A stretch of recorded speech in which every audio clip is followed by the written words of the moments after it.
very first play from scrimmage. How about that? Talk about setting a tone. And people always talk about doing exactly that in the first 5 minutes of the game, the first offensive and defensive series. Who's going to gain an advantage? Well, we saw exactly what happened there. A tone was definitely set by the offensive team. And no return on this one as the fair catch is signaled for and taken.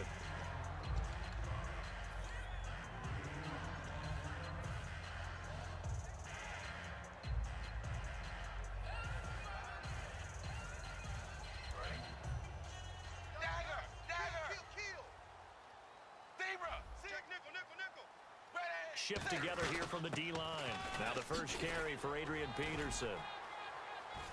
And some room to work. He's at the 50. And he's brought down after a good gain. A big pickup there on the run. 34 yards. If you're an Adrian Peterson fan, that's the sign that you want to see right there on the other end. They got to learn to get him down, or this could be a long one. And it's also the sign that his team wanted to see. Him making that type of a run, having a full touchdown, Tampa Bay. DeAndre Hopkins, 40 yards. And the Buccaneers are an extra point away from tying up this football game. And that was just a fly route. There was no stop. He just went. Yeah, and it was beautiful to watch because you have to set it up as you go along. Everyone knows he's fast, so you play him for that. That's the number one thing you want to take away. But as you go through a game, sometimes you vary the speed in which you come off the line of scrimmage and maybe start a little bit slower, get him to stop his feet a little bit as a defensive back, and then explode and go as we saw there. And nice work on the return as they'll start their drive just past the 30-yard line. Now the Rams offense, they work their way back on the field. And coming off a one-play drive that was so deflating for the defense, what's their mentality? How do they rally here and stop this offense? Well, hopefully there's some determination that sets in because they weren't ready to go on the last one. Give all the credit to the offensive guys for getting it done, but to allow a run of that length, that's just not being prepared. So now, are they determined? Are they ready to read their keys and make the proper plays? And we'll see how determined they are. It's caught. Kamar Aiken. A nice pickup there of 11 yards, and it'll move the sticks. One thing I can say pretty safely, that route is not called if you don't have a guy who can throw the ball and put some mustard on it. Because if you're going to lollipop it in the middle of the field, bad things usually happen. It takes a strong-arm guy who can rifle it in there, and they were able to successfully complete that one. I do have to admit, I like it when it all comes together. When the top part, catching the football, right, whether you're catching with your hands or cradling it, comes together with the legs, in this case the feet, did a little toe tap.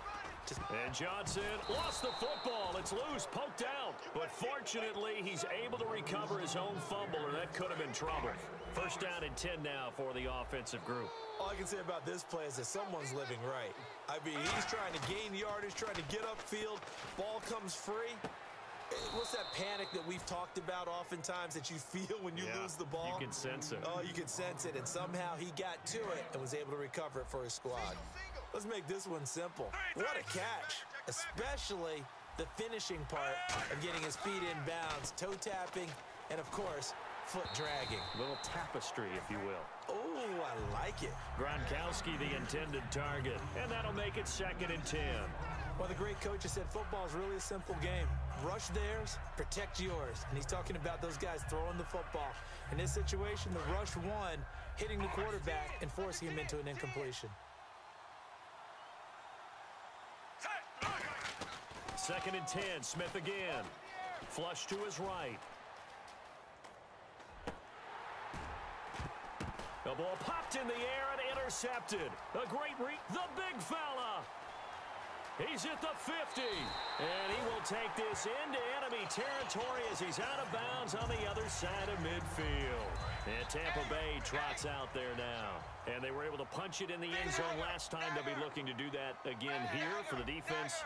Obviously, they'll be looking to stop them from punching it back in the end zone. It always is punch-counter-punch, isn't it? And which team has the advantage? Well, let's just go back. Last time on offense, they rolled downfield, got into a good rhythm.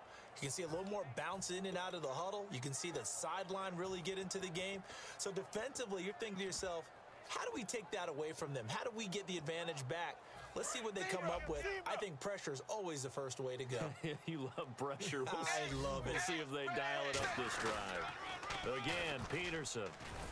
And he stopped immediately there. No gain on the play there, so that doesn't help. Now they're looking up at a 3rd and 9 situation. So he runs it for 1 yard, then no gain. I don't know that you go back to that well here on 3rd down. Yeah, I don't know that you do as well, but if you want to get the ball to him, if you want him to have it, maybe you get him into space and throw it to him. And he's going to go down. Back across midfield, he's sacked at the 46. And now a whistle and a timeout called by the kicking team. And how about this? 4th and long, and they're going to go for it. They'll have 2 remaining as we step aside here in this first quarter. Oh, a battle for it here, and this will be caught. A surprising move to go for it, and predictably, at least somewhat predictably, it doesn't pay off, and it'll be a turnover on downs. Trying to shake off the interception from the last drive. He'll look to throw. Going for the deep ball. And it pops free. The collision there jarred the ball loose and brings up 2nd down.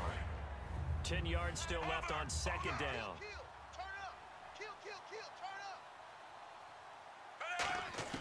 From the gun, here's Smith. Looking left sideline, incomplete.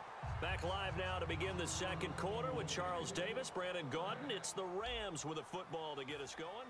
So a ways to go here on 3rd and 10.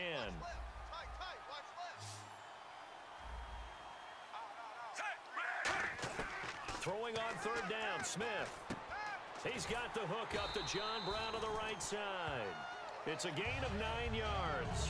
And that's going to bring up a 4th down.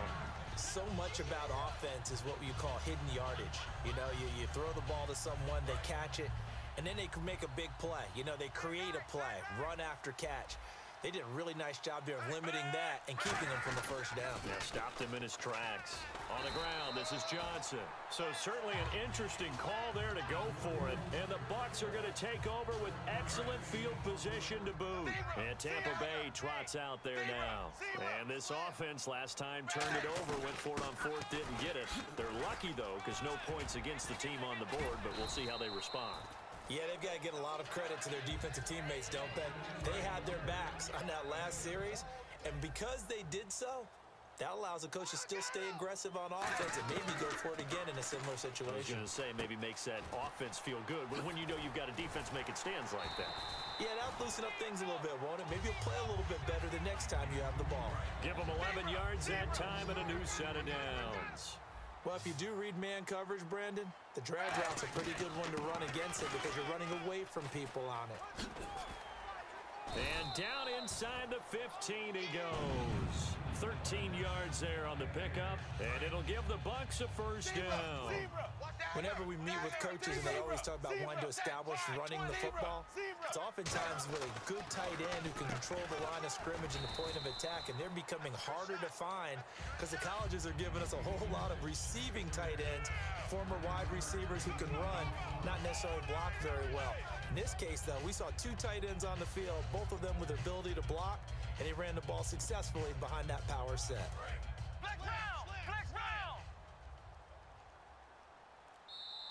They'll come up now in the Wildcat package. Brief break in the action here. We'll come back to Tampa after this timeout. And the D-line pinching together must be expecting the run.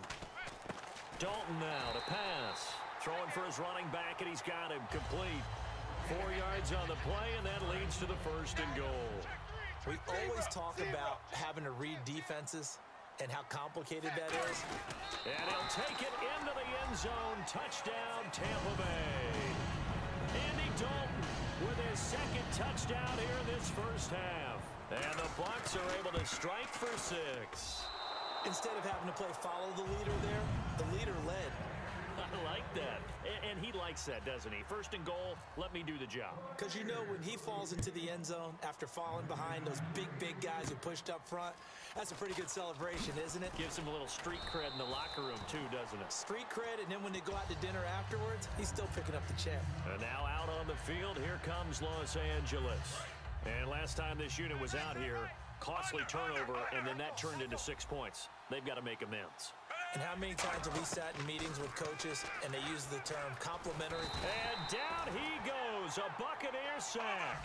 Leonard Williams coming hard that time. He's able to run him down for a loss of 12. On second down, here's Smith. Oh, he got position on him, and he pulls it in. It's a pickup of 19 yards on the play, and that'll bring up a third down. They're going to hurry back to the line now. 3rd and 2, Smith.